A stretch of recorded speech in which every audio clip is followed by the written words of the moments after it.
Hello, अभ्यास with गौरीमध्ये तुमचं स्वागत आहे. मागच्या व्हिडिओमध्ये आपण काही स्कॅलर क्वांटिटीजचे SI युनिट आणि CGS युनिट बघितले होते.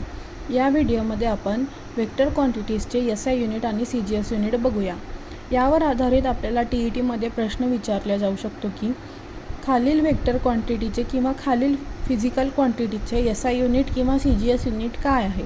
तर 4 ऑप्शनपैकी आपल्याला एक ऑप्शन चूज करायचा असेल. तर पाहूया. पहिली क्वांटिटी आहे व्हेलॉसिटी. व्हेलॉसिटीचं SI युनिट आहे मीटर पर सेकंद आणि CGS युनिट आहे सेंटीमीटर पर सेकंद. ॲक्सेलरेशन याचं SI युनिट आहे मीटर पर सेकंद स्क्वेअर आणि CGS युनिट आहे centimetre per second square. Displacement याचं SI युनिट आहे मीटर आणि CGS युनिट आहे सेंटीमीटर. फोर्सचं SI युनिट आहे न्यूटन आणि CGS युनिट आहे डाईन. मोमेंटमचा SI युनिट आहे kilogram into metre per second आणि CGS युनिट आहे ग्राम इंटू सेंटीमीटर पर सेकंद. वेटचं SI युनिट न्यूटन आहे आणि CGS युनिट आहे डाईन.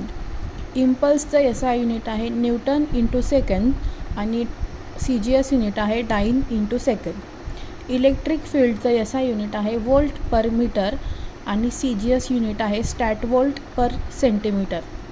मॅग्नेटिक फील्डचं SI युनिट आहे टेस्ला आणि CGS युनिट आहे गॉस. आता काही रिलेशन बघूया आपण.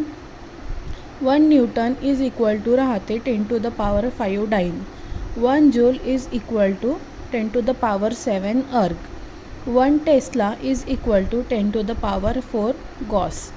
थँक्यू. अशाच व्हिडिओसाठी लाईक करा आणि